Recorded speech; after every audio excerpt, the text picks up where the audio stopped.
सबसे पहले बात करते हैं उत्तर प्रदेश की। उत्तर प्रदेश के मुख्यमंत्री योगी आदित्यनाथ अब से करीब 1 घंटे बाद राजधानी दिल्ली पहुंचने वाले हैं। दिल्ली में पार्टी हाईकमान से उनकी मीटिंग है। प्रधानमंत्री नरेंद्र मोदी और पार्टी अध्यक्ष जेपी नड्डा से भी उनकी आज मुलाकात होनी है। रात 9 बजे अमित शाह से वो मीटिंग करेंगे। इसके अलावा इन बैठकों में उत्तर प्रदेश में सरकार गठन पर चर्चा होगी। मीटिंग में उत्तर प्रदेश सरकार की रूपरेखा को भी तय किया जाएगा। सीएम योगी आदित्यनाथ के नेतृत्व में बीजेपी ने उत्तर प्रदेश में बहुत बड़ी और ऐतिहासिक जीत हासिल की है। उनका दोबारा मुख्यमंत्री बनना तय है, लेकिन उनकी कैबिनेट कैसी होगी इस पर चर्चा होनी है। इसलिए योगी आदित्यनाथ आज दिल्ली पहुंच रहे हैं। उत्तर प्रदेश का चुनाव जीतने के बाद मुख्यमंत्री योगी आदित्यनाथ का यह दिल्ली का पहला दौरा है। दिल्ली में मुख्यमंत्री योगी आदित्यनाथ की मीटिंग्स भी आज होंगी। लगातार ये दौर चलेगा।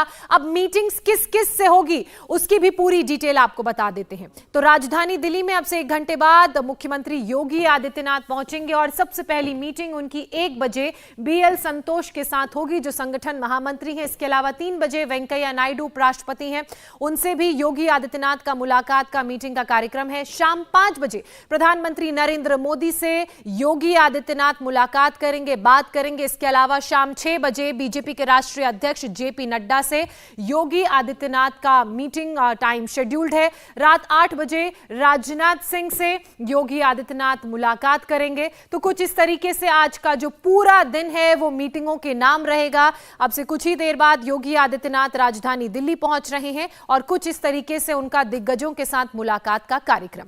अब आपको इन सारी मीटिंग्स का एजेंडा भी दरअसल बता देते हैं, जो समझना बहुत जरूरी हो जाता है। सबसे पहले शपथ की तारीख पर आज मीटिंग में फैसला होगा। जो दूसरा एजेंडा है वो ये कि कितने डिप्टी सीएम उत्तर प्रदेश में बनेंगे और किस किस को यह जिम्मेदारी दी जाएगी, यानी कि कौन डिप्टी सीएम होगा, मंत्रिमंडल में कौन कौन होगा, कितने मंत्री मंत्रिमंडल में शामिल होंगे, सहयोगी जो दल हैं जिन्होंने जीत दर्ज की है उन्हें मंत्रिमंडल में कितने लोगों को जगह दी जाएगी, कितने सहयोगी दलों से मंत्री जो हैं मंत्रिमंडल में शामिल होंगे। इस पर भी आज इन मीटिंग्स में विस्तार से चर्चा की जाएगी, बात की जाएगी। कई मंत्री जो चुनाव हारे हैं और बहुत से ऐसे हैं जो चुनाव जीते हैं, क्या नए चेहरों को भी मंत्रिमंडल में शामिल किया जाएगा, इस पर भी आज चर्चा होगी। तो ये आज होने वाली मीटिंग्स का एजेंडा हमने आपको बताया। राजधानी दिल्ली में सब कुछ तय होने के बाद सीएम योगी वापस लखनऊ लौट जाएंगे। योगी के दिल्ली से लौटने पर विधायक दल की एक बैठक लखनऊ में होगी। बैठक में योगी आदित्यनाथ को विधायक दल का नेता बनाया जाएगा, जो औपचारिकता भी होती है। और जो हमें जानकारी मिल रही है और जो खबरें सामने आ रही हैं उसके मुताबिक होली के बाद योगी आदित्यनाथ शपथ लेंगे, यानी कि 18 मार्च के बाद योगी आदित्यनाथ शपथ लेंगे और उसी के बाद उसी दिन मंत्रिमंडल का जो ऐलान है वो भी संभव है। और जिस तरीके से हमने आपको उनका लखनऊ का भी कार्यक्रम बताया, तो आपने देखा कि किस तरीके से आज का पूरा दिन योगी आदित्यनाथ का रहने वाला है। इसके अलावा जब आज मीटिंग्स खत्म करके वो लखनऊ पहुंचेंगे तो वहां किस तरीके से पूरा लाइनअप उनका कार्यक्रमों का रहेगा।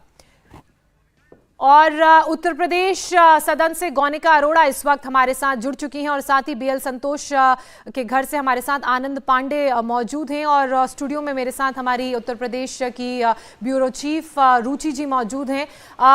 गौनिका, सबसे पहले मैं आपका रुख करूंगी क्योंकि आप उत्तर प्रदेश सदन में मौजूद हैं, तो किस तरह की हलचलें आप देख रही हैं? एक गाड़ियों का काफिला तो हमें भी तस्वीरों में नजर आ रहा है। बिल्कुल, योगी आदित्यनाथ कुछ ही वक्त में यहाँ पर उत्तर प्रदेश सदन में पहुंचने वाले हैं। चाणक्यपुरी के उस उत्तर प्रदेश सदन को भी सजाया भी गया है। गेट पर आप देख रहे हैं कि फूलों से इसकी सजावट की गई है। बाहर एक बड़ा सा बैनर और जीत की बधाई यहाँ पर योगी आदित्यनाथ को दी गई है। इसके अलावा हिंदू युवा वाहिनी के तमाम सदस्य यहाँ पर सुबह से पहुंचे हुए हैं और इंतजार किया जा रहा है योगी आदित्यनाथ के यहाँ पर पहुंचने का।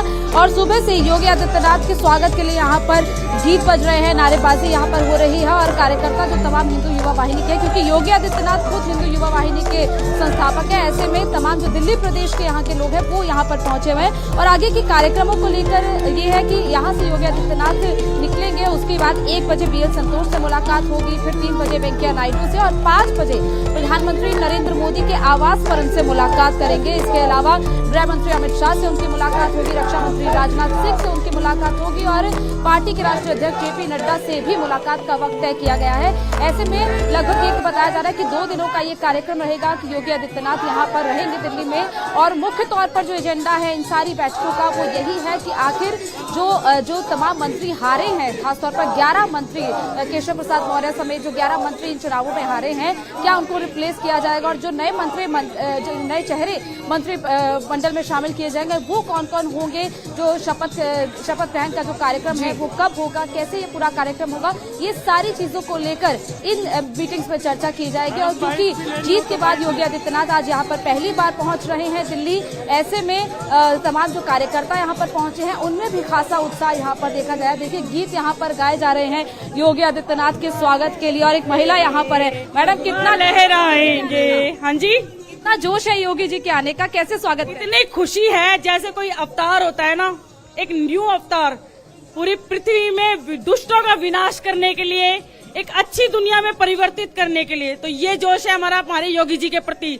निस्वार्थ भाव, निस्वार्थ समर्पण, निस्वार्थ प्रेम। योगी 2.0 आज योगी जी आ रहे हैं जीत के बाद पहली बार, कैसे स्वागत किया जाएगा, कितने जोश से स्वागत? देखिए कार्यकर्ताओं में बहुत उत्साह है। आदरणीय योगी जी ने जिस प्रकार उत्तर प्रदेश में शासन दिया है, शासन प्रशासन और राशन गरीबों के लिए योजनाएं दी है, गुंडे माफिया पे बुलडोजर चलाया है, पूर्ण विश्वास था भारतीय जनता पार्टी जी। और वो उत्साह मोनिका हमें साफ नजर आ रहा है इन तस्वीरों में और इन लोगों की बातों में। तो ये तो उत्तर प्रदेश सदन की तस्वीरें और वहां का माहौल। अब सीधे रुख करते हैं आनंद का, जो BL संतोष के घर से इस वक्त हमारे साथ जुड़े हुए हैं। आनंद, 1 बजे सबसे पहली मीटिंग BL संतोष से शेड्यूल की गई है, तो एजेंडा क्या रहेगा, किन किन मुद्दों पर विस्तार से चर्चा होगी? जी देखिए, सबसे पहले तो एक कर्टसी विजिट है योगी आदित्यनाथ की BL संतोष जो कि संगठन महासचिव उनके साथ, और इस बैठक में योगी आदित्यनाथ इनको धन्यवाद भी देंगे और साथ ही साथ शपथ ग्रहण के लिए आमंत्रित भी करेंगे। और जिस तरह से BL संतोष ने लगातार जो रणनीति बनाई है वहाँ के संगठन के साथ और जिसका नतीजा हमने देखा कि प्रचंड बहुमत मिला बीजेपी को वहाँ पे, उसको लेकर भी धन्यवाद दिया जाएगा। और साथ ही साथ कौन कौन वहाँ पे मंत्री बनेगा इसकी एक हल्की फुल्की चर्चा भी यहाँ BL संतोष के साथ होगी। उसके बाद प्रधानमंत्री के साथ जो उनकी मुलाकात होगी, प्रधानमंत्री को भी योगी आदित्यनाथ धन्यवाद देंगे और साथ ही साथ उनको निमंत्रण देंगे कि आप हमारे शपथ ग्रहण समारोह में शामिल होइए। और उसके बाद जो शाम की जो बैठकें हम कहें कि बीजेपी के अध्यक्ष JP नड्डा और बाद में अमित शाह जो कि शाम को 5-6 बजे दिल्ली पहुंच जाएंगे, उनके साथ जो बैठकें होंगी वो बैठक उन बैठकों में मंथन होगा कि जो संभावित कैबिनेट में चेहरे होंगे उसको लेकर उन नामों पर मंथन किया जाएगा। और साथ ही साथ जैसे कई मंत्री हार गए तो उनकी जगह किसको जगह दी जाएगी और साथ ही साथ क्षेत्रवार और जाति को ध्यान में रखते हुए मंत्रिमंडल का क्या स्वरूप होगा, इन तमाम बातों में जो चर्चा होगी वो शाम को होगी। और बताया जा रहा है कि इसमें JP नड्डा के साथ साथ BL संतोष भी शाम की इस बैठक में शामिल होंगे, गृह मंत्री अमित शाह भी इस बैठक में शामिल होंगे। तो योगी आदित्यनाथ की बैठक के जरिए 2 चीजें साफ हो जाएंगी, एक तो जो शपथ ग्रहण की तारीख है उस पर मुहर लग जाएगी, साथ ही साथ वो सबको निमंत्रित करेंगे शपथ ग्रहण में आने के लिए, और तीसरा जो योगी मंत्रिमंडल का जो स्वरूप होगा उस पर भी लगभग मुहर लग जाएगी जब वो यहाँ से वापस कल लखनऊ के लिए लौटेंगे। चलिए, लगातार आपका भी हम रुख करते रहेंगे, इस बड़ी खबर पर आप नजर बनाए रखिए। रुचि जी भी हमारे साथ स्टूडियो में लगातार मौजूद हैं। रुचि जी, मैं आपके पास भी आऊंगी। इसी बीच एक और बड़ी खबर बता दें, जब योगी आदित्यनाथ दिल्ली से लौटेंगे, वापस लखनऊ पहुंचेंगे, तो वहां पर क्या होगा? सबसे पहले विधायक दल की बैठक होगी। दिल्ली में से लौटने पर विधायक दल का जो बैठक है उसकी बात की जाएगी। विधायक दल की बैठक में कौन कौन जो मंत्रिमंडल में नेता है उसके बारे में जानकारी दी जाएगी। साथ ही योगी आदित्यनाथ को विधायक दल की बैठक का नेता चुना जाएगा। और साथ ही ये आप देख रहे हैं कि दिल्ली में मीटिंग का एजेंडा तो सेट कर लिया गया है। पहला एजेंडा है कि जो शपथ की तारीख है, जिसको लेकर लगातार कयास लगाए जा रहे हैं कि होली के बाद शपथ ग्रहण होगा, उस पर एक विराम लगेगा कि वो तारीख क्या होगी। दूसरा जो बड़ा एजेंडा है वो ये कि डिप्टी सीएम कितने होंगे और कौन कौन होंगे, किन किन चेहरों को जगह दी जाएगी, उस पर भी राजधानी दिल्ली की में जो तमाम बैठकें होने वाली हैं उसमें फैसला लिया जाएगा। तीसरा एजेंडा, मंत्रिमंडल में कौन कौन से चेहरे शामिल होंगे, क्योंकि बहुत से ऐसे मंत्री हैं जो अपनी सीट नहीं जीत पाए और बहुत से नए चेहरे भी शामिल हुए हैं जिन्होंने अच्छा प्रदर्शन दिखाया है। अब किसको कैसे किन सीटों में रिप्लेस किया जाएगा, किसको कौन सा मंत्रालय दिया जाएगा, इस पर भी मंत्रिमंडल पर चर्चा होगी। इसके अलावा सहयोगी दलों से कितने मंत्री बनेंगे जिन्हें मंत्रिमंडल में शामिल किया जाएगा, ये तमाम 4 बड़े एजेंडे हैं जिन पर आज राजधानी दिल्ली में होने वाली बैठकों में मंथन होगा। रुचि जी लगातार हमारे साथ बनी हुई हैं। रुचि जी, आप तो उत्तर प्रदेश की राजनीति को बहुत बारीकी से समझती हैं, और अगर मैं मंत्रिमंडल की बात करूं और खासकर डिप्टी सीएम की बात करूं तो आपको क्या लगता है कितने डिप्टी सीएम होंगे, किस तरह का वो पूरा जातीय समीकरण होगा जिसे ध्यान में रखा जाएगा, और किन किन के नामों का जो शोर है वो तेज है?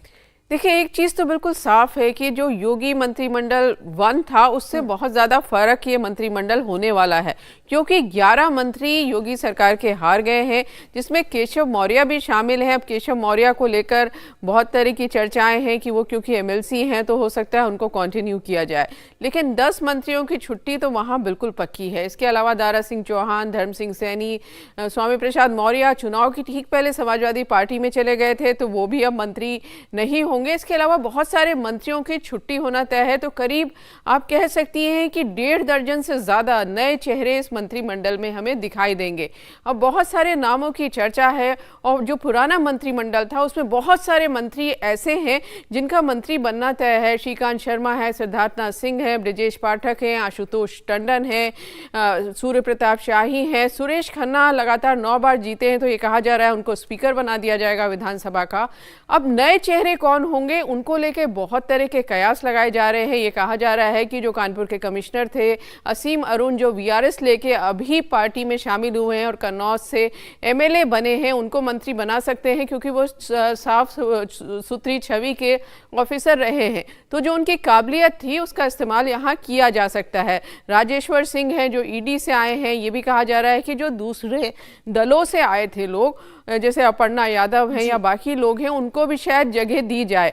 तो अब क्या होता है बीजेपी में ये बताना बहुत मुश्किल है, लेकिन एक बात तय है कि 2024 का जो लोकसभा चुनाव है उसमें किस तरह से पार्टी को फायदा होगा, किस तरह से जातीय समीकरण और क्षेत्रीय समीकरण फायदा पहुंचाएंगे, उसको रखकर मंत्रिमंडल का नया मंत्रिमंडल बनाया जाएगा। और बेबी रानी मौर्य जो जाटव जाति से आती हैं, जिसकी मायावती है, और दलितों ने क्योंकि बड़ी संख्या में इस बार बीजेपी को वोट किया है तो इसलिए कहा जा रहा है कि दलितों का रिप्रेजेंटेशन काफ़ी अच्छी तादाद में इस मंत्रिमंडल में होगा। लेकिन कौन कौन मंत्री बनेगा, लोगों की धड़कनें बढ़ी हैं, किसकी छुट्टी हो जाएगी। तो लखनऊ में इस समय लोग बहुत डरे हुए हैं कि जो पुराने मंत्री थे कि अब हम मंत्री बन पाएंगे कि नहीं।